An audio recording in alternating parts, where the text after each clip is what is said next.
Enjoy the session.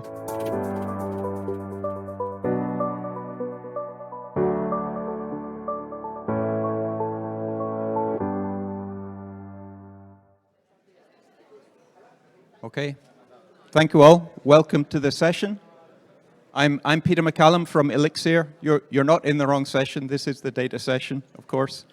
At Elixir, we particularly like data and anything that generates too much data. And I think we've got a number of talks here today which are going to be introducing too much data into the mix. So without any further ado, welcome to our people online. Welcome to all the people in the room. And I'll introduce our first speaker, Borislav Hristov from the University of Washington, who's going to give one of our preceding talks.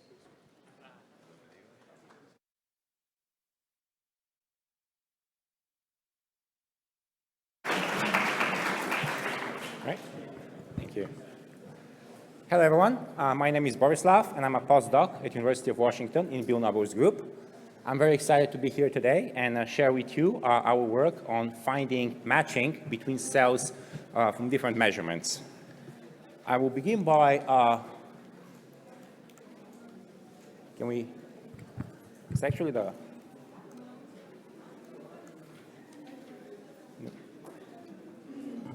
oh, okay, yes, great. So I will begin by noting that in the past decade, we all have witnessed an incredible development in single-cell sequencing technologies, which led to the emergence of a myriad of techniques capable of measuring different properties of single cells in a complex biosample. For example, single-cell RNA-seq measures gene expression, single-cell ATAC-seq, chromatin accessibility, and SC-methyl-seq DNA methylation. Ideally, researchers would like to be able to measure all these properties in the same cell in order to gain a more detailed view of what is happening in the cell and hopefully unravel the molecular underpinnings behind cell development and disease. However, all these sequencing technologies are typically destructive, and correspondence information between the measurements is lost. That is, we do not know which cell gave rise to which measurement, and that complicates any further downstream biological analyses. That is why integration of the multi-omics data sets being generated very rapidly these days is a critical question in bioinformatics, one that has seen a lot of work. Here, by integration, the question that I would like to explore is to find matching between the cells from the two measurements. And unfortunately, that is a very hard problem.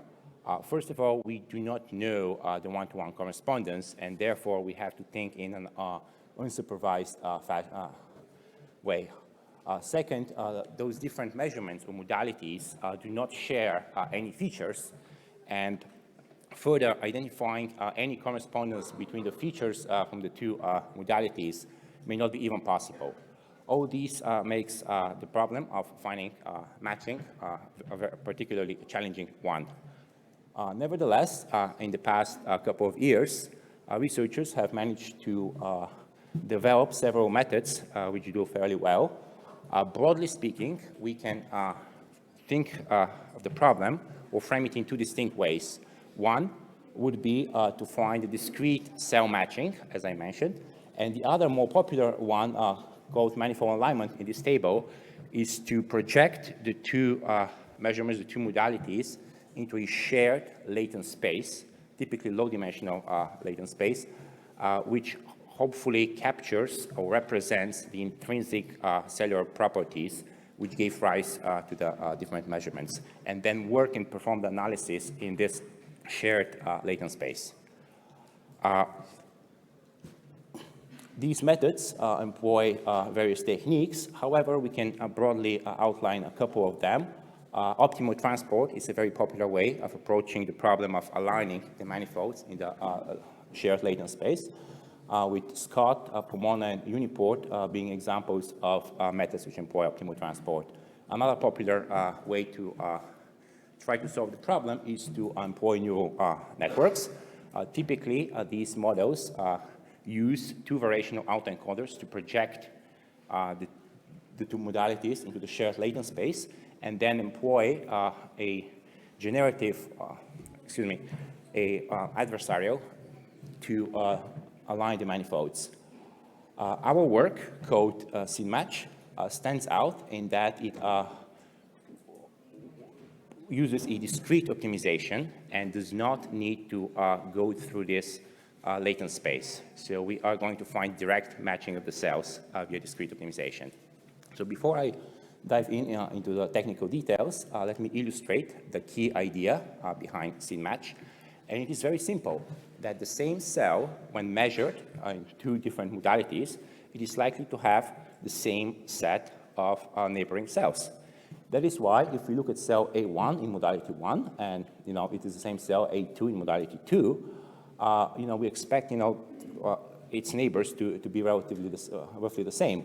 So if we look at the pair of cells A1 and B1, if they carry the same set of neighbors from one modality to another, then if we examine them jointly, we would expect from them to share a set of neighbors. And this is really the founding idea behind SynMatch. We are going to try to find a bipartite matching, direct matching between the cells. Here the green edges represent the correct matching because we see that cells A1 and B1 share a lot more neighbors, and we do not want to match them, for example, to cells C2 and D2 because they do not share neighbors. So in more technical terms, we are going to exploit information about the neighborhood structure in each measurement space, and then we are going to formulate our problem as finding a bipartite matching via supermodular optimization. We are going to provide an efficient way to solve this NP hard problem. And we also, in our paper, show that it has some good theoretical guarantees about the performance of our optimization. SynMatch has two steps in its core of the algorithm. The first one is to employ diffusion to measure similarity between the cells in each modality separately. We employ the classical diffusion kernel, where each cell or node in the graph diffuses fluid across the edges of the graph, and the capacity corresponds to the distance between the cells. I would like to note that this diffusion kernel has been widely and very successfully used in a variety of bioinformatics techniques, ranging from cancer gene identification to protein function prediction. It has a nice mathematical property that if L sub j is the Laplacian of the graph J, and gamma is the parameter which drains fluid from each node, we can actually very quickly compute directly the similarity to the diffusion on each node. So this is the first step of our algorithm, which we, once again, do separately in each modality. So in the second step, we are going to consider all pairs of cells in the first modality. Let's say it's U, and we consider U sub A and U sub J. And then every pair of cells in the other modality, V. Then we want to both the similarity denoted here, du, between the two cells that we consider in the first modality to be large, as well as dv in the other modality. So this one very nicely lets itself to be written down as a maximization problem over simply the sum of the square root of their product. And we have the constraint underneath the sum and the max, meaning that we're looking for bipartite matching. We want one-to-one cell matching. And by relaxing this constraint, you can think about having one-to-many matchings, etc. So, and as I mentioned, we are going to employ a greedy heuristic, which will examine each pair of edges and iteratively add an edge, which increases the value of this objective function the most. So let me tell you something more about the data sets that we use. They're real, not synthetic data, and they are core assays, which means that in this case, we actually do know the cell-to-cell mapping. So these are typically more laborious and expensive to generate, but luckily for us, in this case, we know the right answer. In the paper, we use 3 data sets. In this talk, I'm going to show you results from the first one, a snare-seq, which jointly measures gene expression and chromatin accessibility in about 1,000 cells. And then I'm going to show you results from the 34,000 cells at the end of this talk. So how can we evaluate the performance of our method? There are three metrics that are typically important in the field. First one is neighborhood overlap, which measures the percentage of cells that can find the correct corresponding match when you start going further away from the cell that you map to. In that case, neighborhood overlap ranges from 0 to 1, and 1 is much better score, meaning all of the cells can find directly their corresponding match. The first custom score is a much simpler but very related metric. It simply measures the fraction of cells that are closer to the true match. And here 0 is the best performance, 1 is the worst possible. Finally, if you know something about the cells, for example, their cell type, you can think in machine learning terms and try to use label transfer accuracy to evaluate your performance. Okay. In this plot, I'm showing the performance of our algorithm SynMatch compared to 3 recently published state-of-the-art methods, SCOT, UnionCom, and MMDA.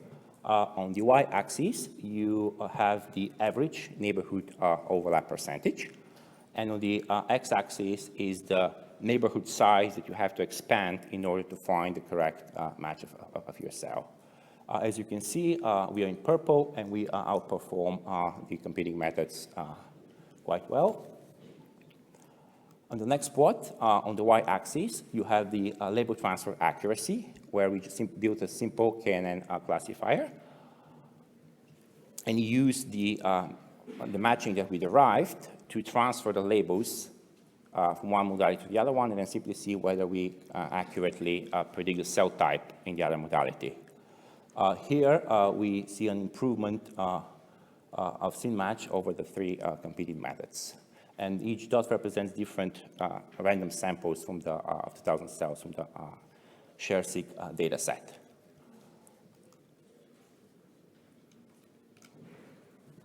So as I mentioned, we examine each pair of edges. So we operate on a pair of cells from each modality, which you can very quickly guess leads to an O of n to the 4th memory requirement, which is very unfortunate because we want to be able to work with thousands of cells.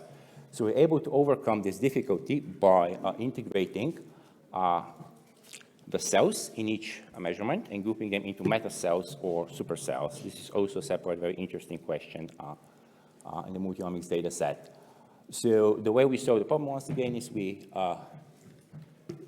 assemble the cells into metacells, then match the metacells in the already described fashion, and then each pair of matched metacells, we proceed to match the cells that are in them. And we recursively perform that operation. So once again, there are 2 key questions that I want to share with you about this metacell matching. The first one is that we can aggregate the cells into metacells in many different ways. There are numerous clustering algorithms. We ended up using equal size k-means because it performs the best.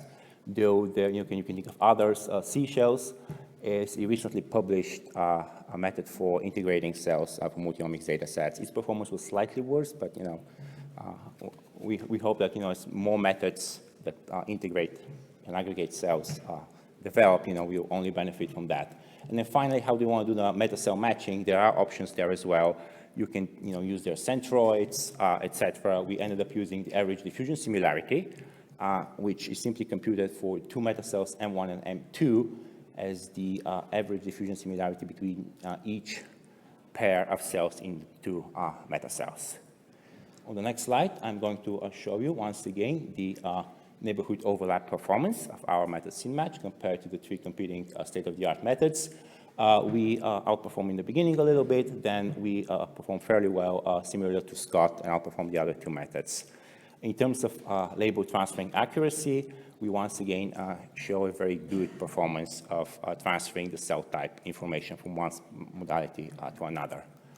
And in the end, I would conclude by reiterating that we do very well when we match small sets of cells. If we have thousands of cells, we employ this meta-cell aggregation approach in which we perform very well as well. And that if we, as I mentioned earlier, relax the biparity constraint, we can provide one-to-many or many-to-one matching depending on the exact type of your application.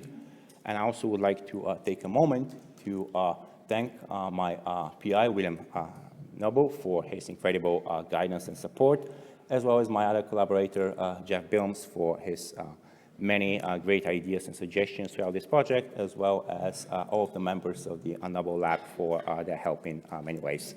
And of course, all of you for your attention. Thank you.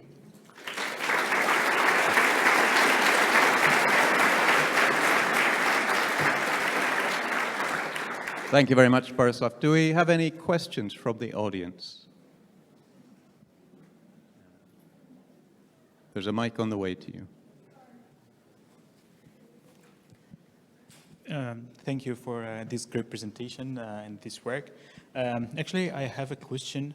You mentioned that one of the datasets you are using is SNARSeq, and the SNARSeq data has a different level of sparsity between the two domains. So the RNA-seq is almost tenfold dense than the ATAC-seq data. And when you do separate clustering for the two datasets, you end up with two different clustering schemes. So how can you search for this neighborhood clusters, neighborhood for the cells in two different clustering schemes?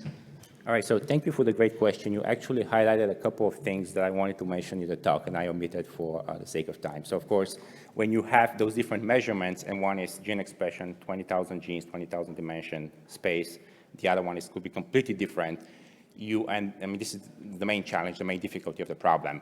So we do the clustering separately, and actually we first reduce the data to its 20-dimensional using PCA, so they're actually comparable. But you can also, if you use, for example, seashells, an aggregation method in one domain, you can actually do a clustering in the other domain that is different, and then employ our key idea of matching the pair of edges using the pair of metacells. So yes, you are very right that the main difficulty in this problem lies in that the two spaces are completely different and there is no correspondence between them. In practice, we reduce them using PCA to 20-dimensional spaces. Thank you. I'd remind the people online that it's possible for you to put in questions there, but we have another question in the room. Thanks for the talk. I apologize if I misunderstood. So the basic concept is that you use the assumption that the cells that are similar in terms of one data will be similar in terms of the other data. But in this case, wouldn't you bias your data, which could seriously affect the downstream analysis in the end with this assumption?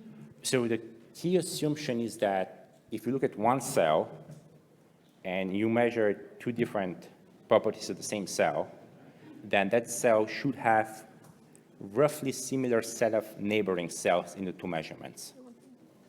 So you can build up upon that and then look at a pair of cells, and if they're nearby one another, they should still share a large number of neighboring cells in each.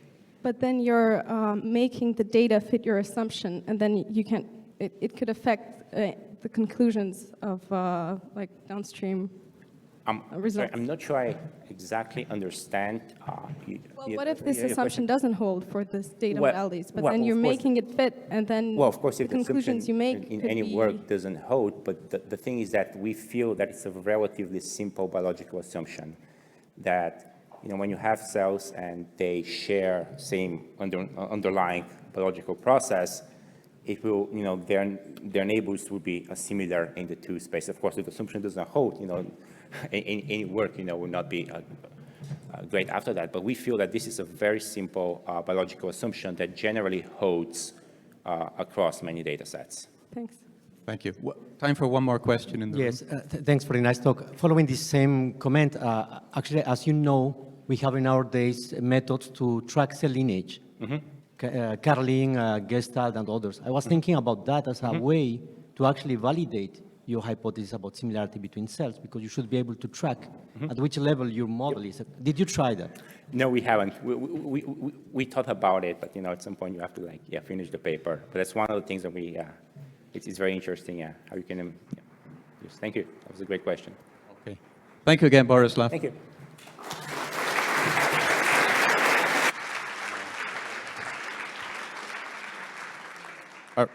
Our next speaker is Sikandar Hayat, who's come to us from the Uniclinic in Aachen, and he's going to be talking about large-scale single-cell transcriptomics data sets, but in a different context. Great. Thank you very much for the organizers to give us a chance to present our results here. So I'm a group leader, and I am focusing on translational data science. And one of the things that we are very interested in is to find new targets for heart and kidney diseases. So as you saw in the previous talk, there are lots of data sets available out there, and we think that the number of data sets that are coming, multimodal single-cell data sets, will increase in the coming years. So we need to build some methods that can be fast for doing the typical tasks like standardization, integration, and visualization of single-cell data sets. And we need to be able to democratize these tools. So what I'll try to present to you in the talk is, we have these 4 problems: annotation, standardization, integration, and visualization of single-cell data sets. What we want to know is which cell types do we have? Are there similar cell types across different data sets? Can we combine multimodal data sets? And how do we interact with the data? Obviously, there are more complex data sets coming in the future. So I'll slowly try to build kind of a narrative from going through some simple methods that work and are interpretable to then doing the typical thing that we like to do, deep learning in the cloud with blockchain and quantum computing. So like take all the buzzwords that you want. But let's just start with the problem that we all face. So when you do clustering, you obviously get clusters. So this is data from human. Is there a pointer? Okay, there isn't. So on the left, what you see is a typical outcome of a single-cell transcriptomics experiment. You do clustering, you use your favorite algorithm, and you get clusters. Then what happens is then you look at the marker genes, and then you run around in the whole institute talking to biologists and saying like, hey, can you please find the cell types for the data that I just analyzed? And then they give you the annotations, but you don't really know what markers they think are the most important ones and what is the weightage they are giving to the different markers. So to avoid talking to people, what we are trying to build is an automatic way to do this. But at the same time, I mean, that's not the only reason, but I mean, this is, human intervention here. So what happens is, take the example of 3 data sets. This is human heart data coming from 3 publications. I'm just showing you the fibroblasts. So fibroblasts is like a cell type within this, multiple cell types that you find in the heart. And they are showing you the cell stage. So the first one finds 4, the second one finds maybe 10, the third one finds maybe again 4 or 7 or something like that. The funny thing is that the fibroblast 1 is not the same across the data sets. So if you wanted to compare these data sets and really integrate them and do some target discovery, you will first have to solve the problem of what are the different cell states that I find here. So we tried doing that. This is the first paper that I wanted to present. We are calling it MARCA. I forgot now the acronym, what it stands for, something to do with the marker gene annotation. Basically, what we do is we try different scoring algorithms on the left-hand side. For example, planar score. This is from Trapnell's work, where we are looking at the number of cells expressing a given gene and the distribution of that expression. We take some existing marker databases, and then we evaluate using typical things like ARI and NMI, and we benchmark across different data sets. So very simply speaking, what we do is we take the gene cell by gene expression matrix on the left, and we convert it to a cell by cell type score matrix. And what happens is then, let's say if you have whatever number of genes in the data set, you convert it to some cell type scoring, and each cell type scoring would get like a probability. And then what we do is we use that to cluster the data at different levels and then find a consensus to predict the annotation. So this is the middle part just shown kind of like zooming in. So once you have the cell type score matrix there, you can again use multiple types of clustering algorithms and then do kind of an ensemble approach to find the final annotation. So taken together, these would be the steps: transform the gene expression matrix, match to known markers, map per cell and per cluster annotation, and then find consensus. Just to also point out, this is the 2D representation of Young, who did the work, and it's also available online. So we did all that. I mean, there's, obviously we did benchmark. Of course, it's our paper, so we are the best ones. But that's not the whole point there, right? The point is that, I mean, do we get like a biological interpretation out of it? And what we tried to show here was that we take the same two data sets, the big heart human data sets from the left ventricle chamber, and we map them like 200,000 cells on 200,000 cells. And I mean, interestingly, I mean, the middle matrix is basically mapping the cell type from one data to the other, and you want the mapping to be as high as possible. So if one data set says fibroblast, other one should also say fibroblast, right? We found almost everything was cool, so that's fine. But there was one thing which is, I think, not completely visible now. There was a cluster 10, which is marked as endothelial 2. But then we looked at, in the other data set, what was it mapping to? It was clearly mapping to two different cell types. And not like, 5% or 6%, but like, nice big proportions of like 40% or 30%. So, what we found out was that, I mean, on the right-hand side, we are just showing you the marker gene. So you can choose a known marker and you can superimpose that on your data set and show like, where is this marker gene expressed? So we could clearly show that this endothelial 2 actually is two populations which has not yet been correctly resolved, which would be endothelial cells and fibroblasts. So that sounds cool. This is the summary.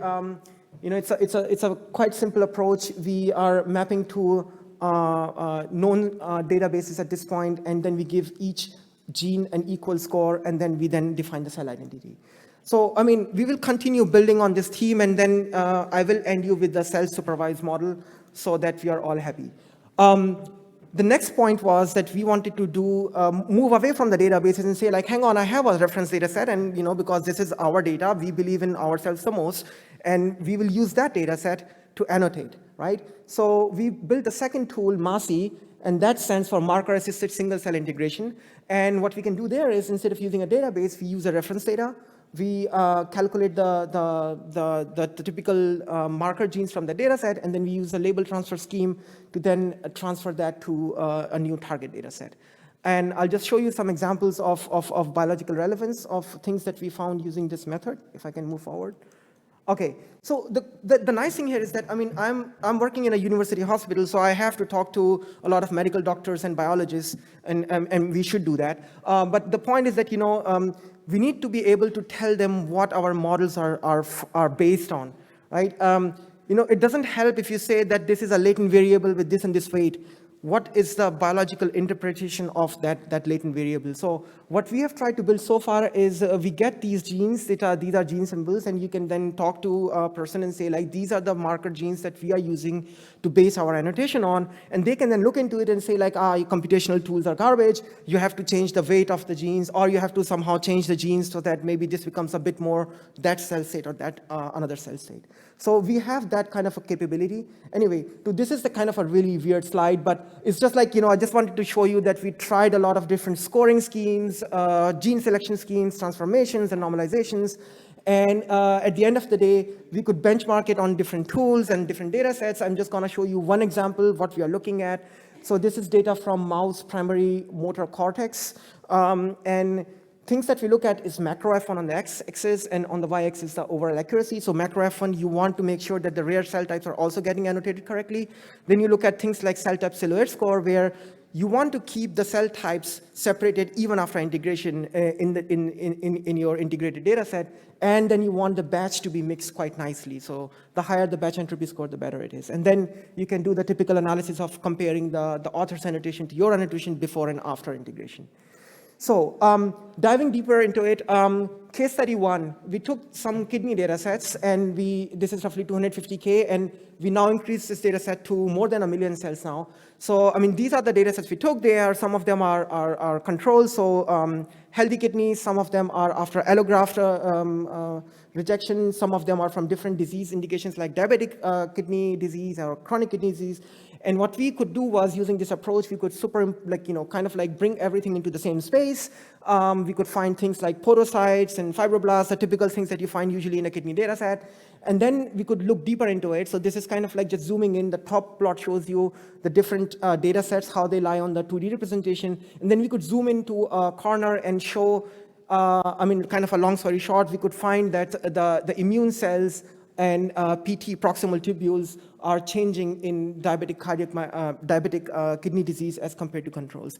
And now further, we can go deeper into it and then try to kind of like develop inference on which disease, which target could be relevant for which disease. Okay, so I have 5 minutes, so I have to go faster. Another way to test our scheme was we wanted to look at developmental trajectories. So we found 2 papers in Science, so they must be true, and they had this post-fertilization development trajectories at different hours. Long story short, again, we could integrate the data sets and we could find the cell types that were appearing at a given time point before integration also appear at the same time point after integration. So sounds good. Anyway, then we have a third and final case study where we have data. This is a new data coming from human heart myocardial infarction. It has 3 layers, spatial transcriptomics, ATAC-seq, and single-cell transcriptomics. It's a quite huge data set with roughly 31 samples, 23 patients, and like, 200,000 cells in transcriptomics and also spatial data.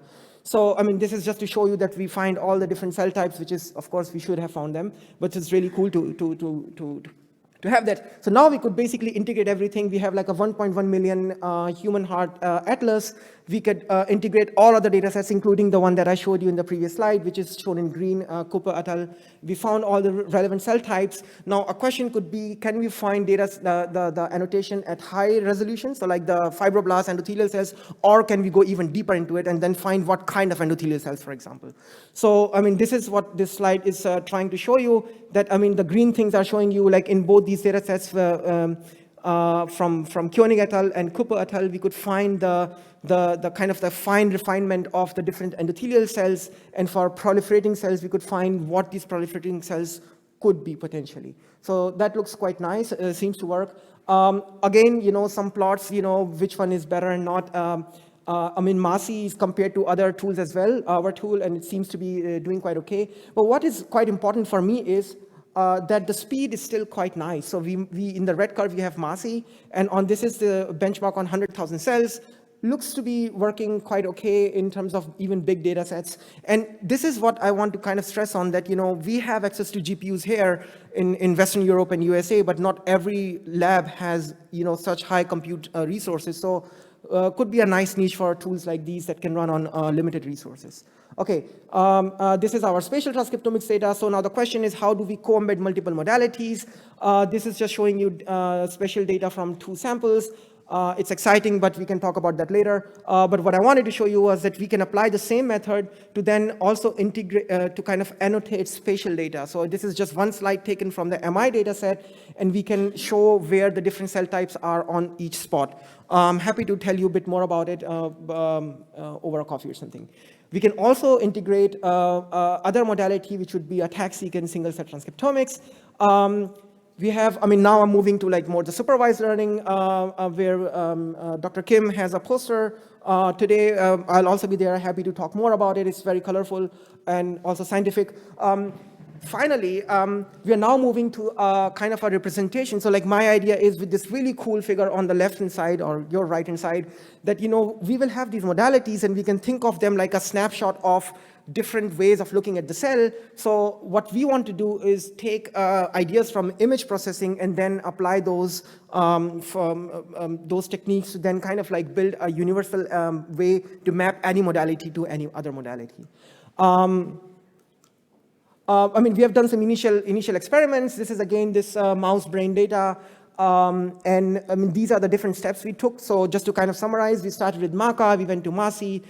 The problem there is the weights are kind of like, hand wavy derived and, equal weights and those kind of things. Now what we are trying to focus on is how can we learn the correct representation so that we can map different things correctly. Finally, to do all these things is super cool, but we also want to make these things accessible. So we have a tool called SciViewer, and this also can handle up to 10 million cells, can run on your laptop, and it can generate all the typical kind of analysis that you want to do. So very happy to get your feedback on these kind of things as well. Summary, data-driven annotation can enable precision medicine. We want to learn representations which will also be important for the minor cell types or rare cell types. and potential to annotate cell types from other modalities. So that's all. Thank you very much. This is our team. We work with a lot of doctors and a lot of other collaborators. I mean, doctors, I mean like the real ones who look at the patients. And we are looking for more people, and that's our beautiful hospital. Thank you.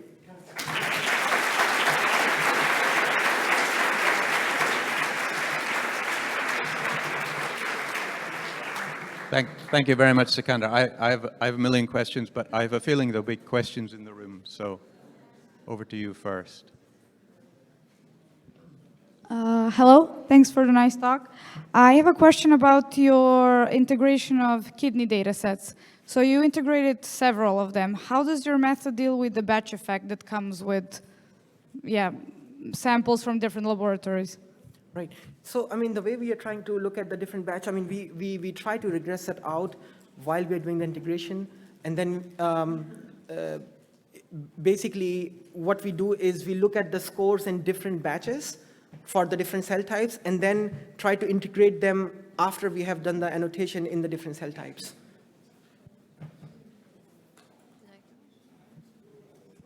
I just tailed this question with, in your observations, do you see that the more data you add, the more you can get a consensus, or the more you get an error? So in this case.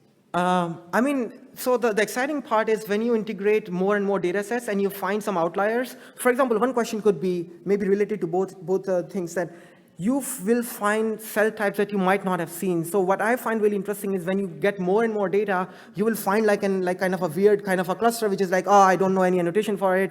So that would be something very interesting to look into, which could be either another cell type that people are not yet, or a cell state that people are maybe talking about but not yet seen, or it could be like a batch effect that you then have to go back and try to correct for. Hi. Hi, question at the back.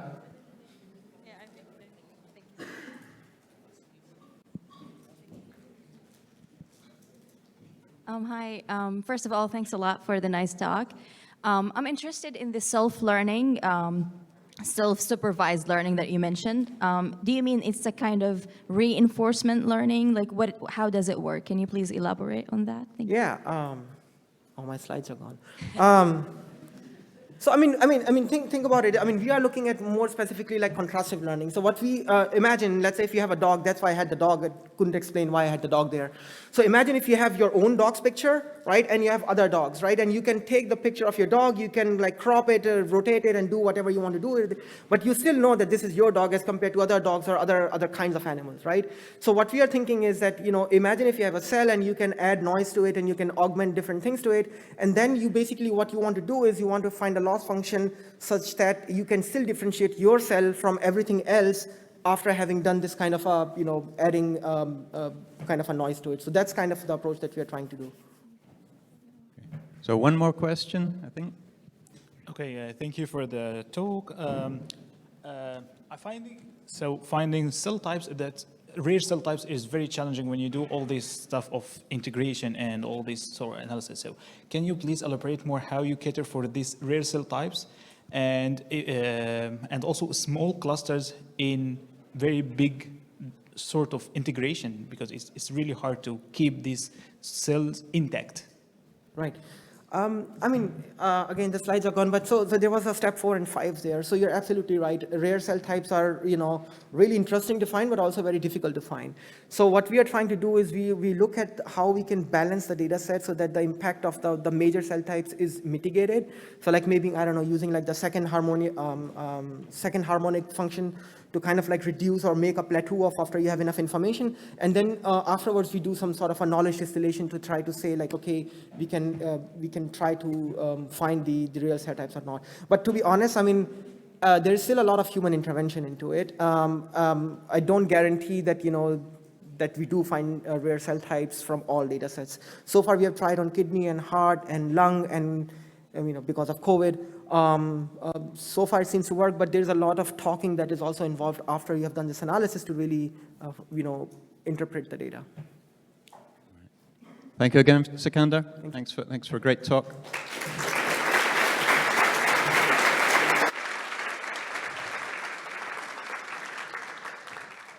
And now I'll introduce Samuel Valentini from the University of Trento.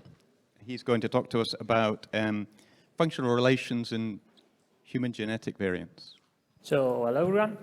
Thank you all for being here. It's a great pleasure to present my research to this beautiful audience.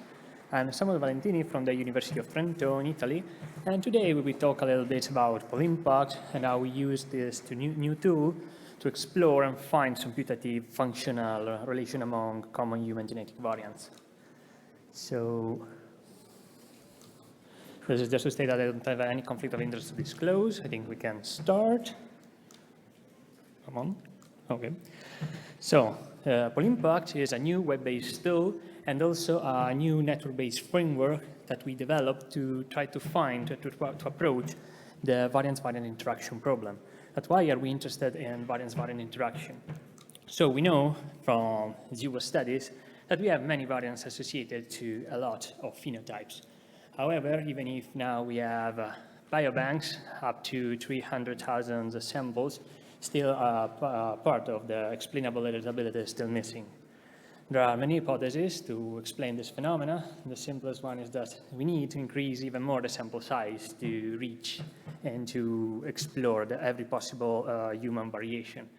Other hypotheses are related to some type of variants that have been, which studies have been neglected, many for technical limitation like rare variants or copy number variation.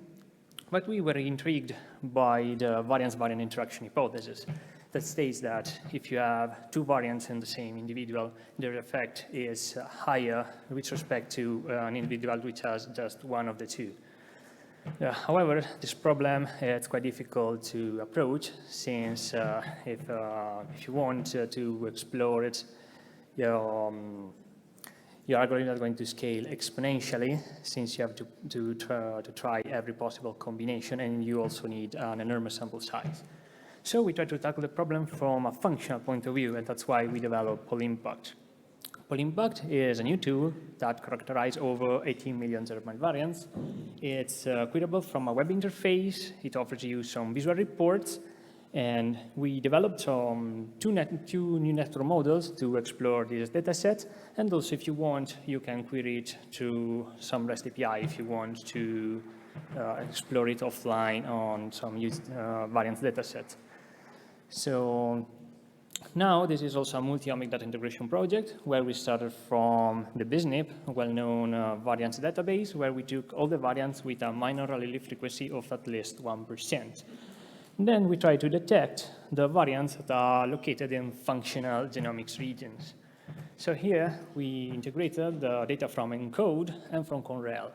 ConRel, which is also a data set that we developed in our lab, it offers you some tracks for promoter, enhancer, and active enhancer. I encourage you to try it if you want, and it's also available for mouse if you are interested in other model organism. So now that we know which variants falls in functional genomic region, we moved to a full genome motif scan for transcription factor binding motifs. Here, for each variant, we do the reference allele, flanking sequence around it, and we computed the transcription factor binding motif scores for over 5,000 transcription factors. Then we flipped the sequence using the alternative allele, recomputed all the scores, and then we tried to look at variants that are significantly changing the score. Finally, we integrated also the GTEC and healthy samples from the TCGA project to detect variants that have an effect on gene expression. Here we are looking not only to direct effect in cis, but also to a non-direct effect in trans. So here we are associating each variant against all the genes in the genome. And we are detecting cis effect on the same chromosome, and also trans effect on the same chromosome, and some other trans effect on other chromosomes. So now that we have this huge data set, we started to develop some methods to study it. So the first thing is we thought about a similarity network where we try to find groups of variants that are modulating the same genes in the same way. And then we developed the variant gene network model where we can look deeper inside these communities of variants to describe which are the genes and the variants involved and which are the direction of these interactions. So now we can introduce the polympact workflow, which we start from a German variance list, like, for example, your GWAS hits. Then we are going to variance similarity network analysis to detect groups, communities of variants with a common functional effect on genes. Then we are using the variance network analysis to describe in detail which are the variants in the gene involved in the interaction. And in the end, we can describe this effect using different data sets or even experiments. So now we can introduce the similarity networks. So variance similarity networks is a graph undirected where the nodes are the variants, and two variants are connected if and only if they are similar. But what does it mean for two variants being similar? So here we know that variants can affect the transcript level of some genes. So we have the genes and also a direction. A gene can be upregulated or downregulated. So for each variant, we can define a set of pairs where the first element is the gene and the second element is the direction. In this case, we use two symbols, the plus if it is upregulated, or the minus if it is downregulated. So now that we have for each variant a set of pairs, we can compute the similarity between two variants using the similarity between two sets, like in this case, the Jaccard similarity. Now that we have an example of variance similarity network, here each node is a variance, and two edges are present if and only if the variants are similar. Now, what we can do on this variance is that we can find communities. In this case, we used the Louvain algorithm, which also takes into account the degree of similarity between two variants to compute the communities. And here, each color represents a different community in the network. And now we can dig deeper inside this community using the variant gene network model, which is, in this case, is a directed bipartite graph because you have two kinds of nodes, the genes and the variants, and also two kinds of edges. If an edge goes from a variant to a gene, it means that this variant is modulating the transcript level of the genes. It is in red if it is upregulated, or in blue if it is downregulated. Vice versa, if an edge goes from a gene to a variant, it means that this variant is altering the transcription factor binding score of that gene.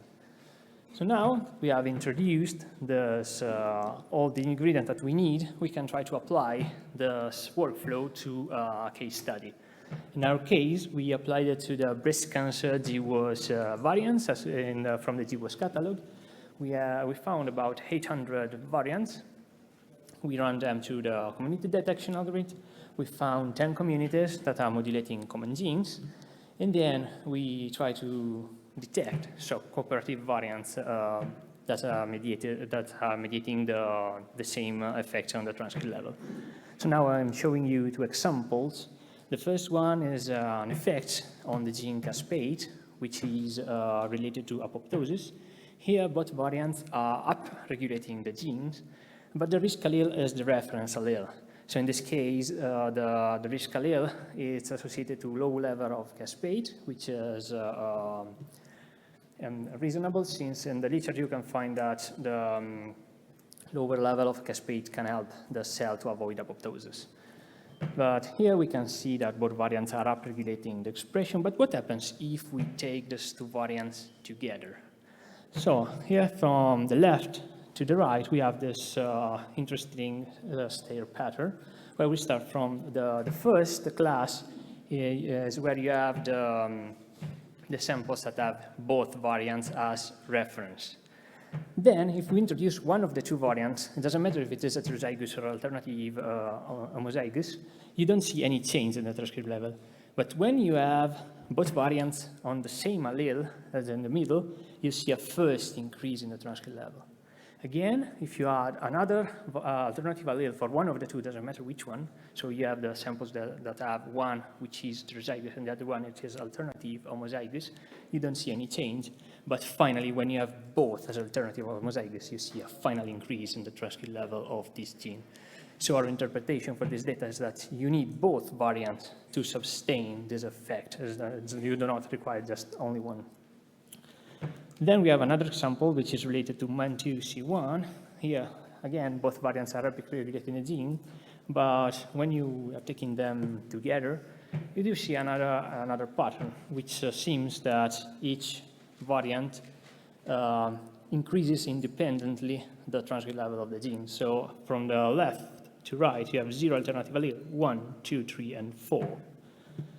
So this concludes what we published in our article, and now we are trying to expand also this, this notion of similarity. Because now we are not interested only in variants that are affecting a single gene, but we want to try to detect complex effects on modules or even complex pathways. So here, to do this, we projected on top of our variant gene network model a protein-protein interaction network. So here, on the left, you have a variant gene network that seems to be completely disconnected, so you don't expect to have any cooperative effects. But when you introduce the protein-protein interaction network, you see that actually those genes are interacting on a molecular level. So here, that's a complicated problem, but possibly those variants can help to demodulate or modulate in some kind of way this cluster of gene. So now this is a work in progress. This is already implemented, so I encourage you to try it. So maybe you can find some nice interaction using our protein-protein variant network model. So to wrap up, we characterize over 18 million germline variants. We introduced the similarity in the variant gene network model, and also we found some putative interaction between variants.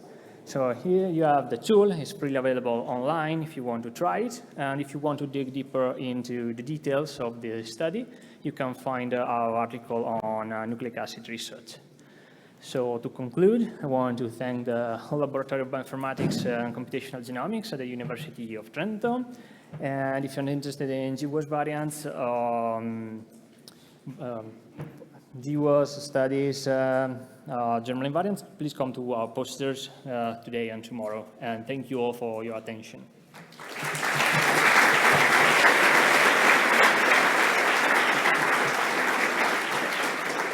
Thank you, Samuel. Do we have any questions from the room? Here at the front? Thank you. Oh, thank you. Sorry.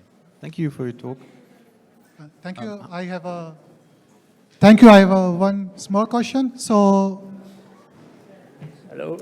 So you checked for interactions when one variation is affecting a gene. Is it possible that the gene's expression is changed when two different variations are present together? And if only one of them is present, then the gene expression is not affected? And if that is possible, then can your model consider those changes? So you mean when you have two effects that are, you cannot find it by taken singularly, and you are finding it when you have the two variants together? Yes, so when both of the variants are present, only then the gene's expression is changing. This is actually a limitation because we can see the effects if only if you have the first effects on just a single variant. This is an extremely complex problem to solve, but we are thinking about it. At the moment, we haven't tried to integrate this kind of data. Okay, thank you.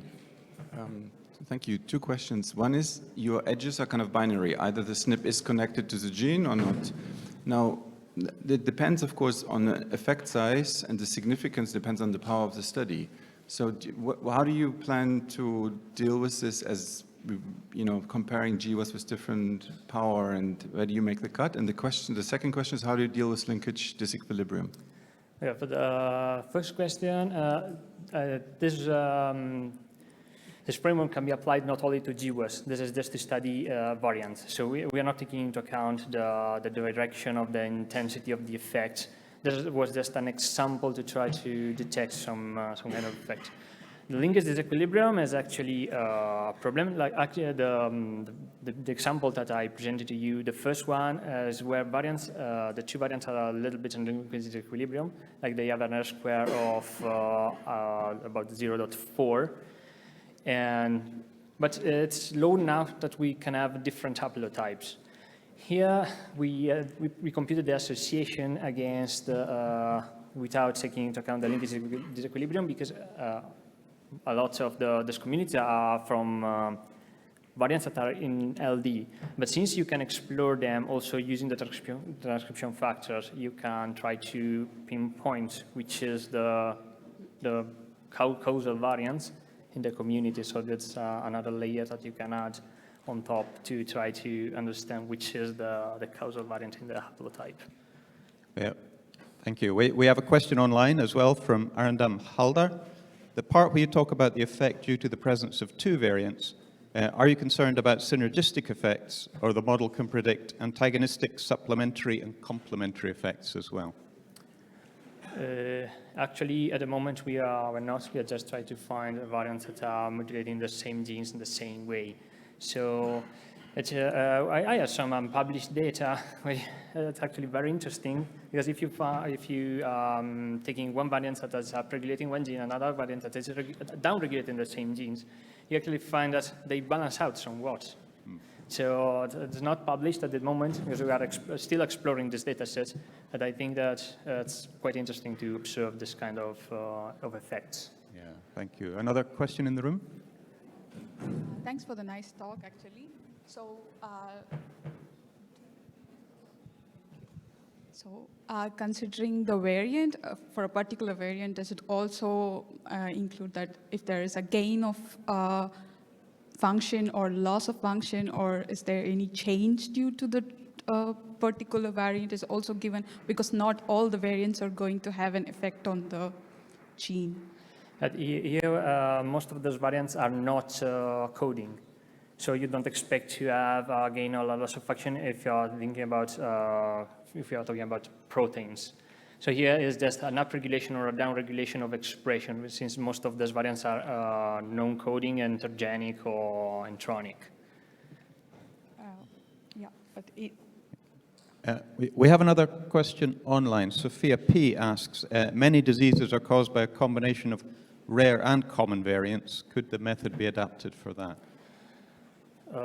Well, I mean, the problem with rare variants is that we need to expand the data set, and it's difficult to compute those effects if you don't have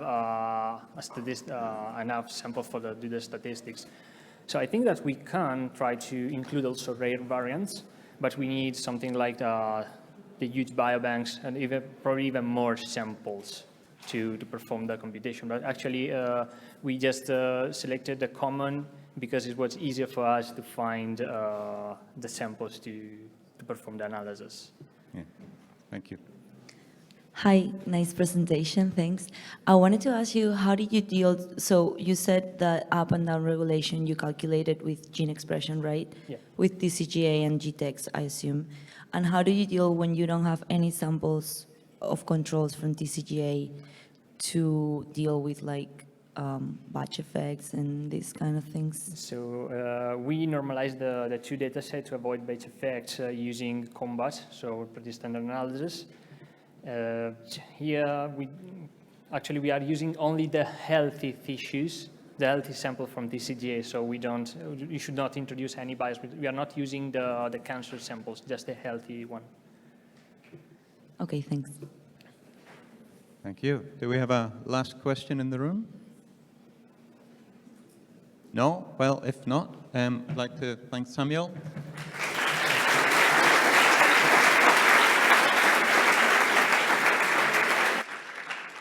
And of course, thank the rest of the speakers again, and thank you all very much. Enjoy your lunch.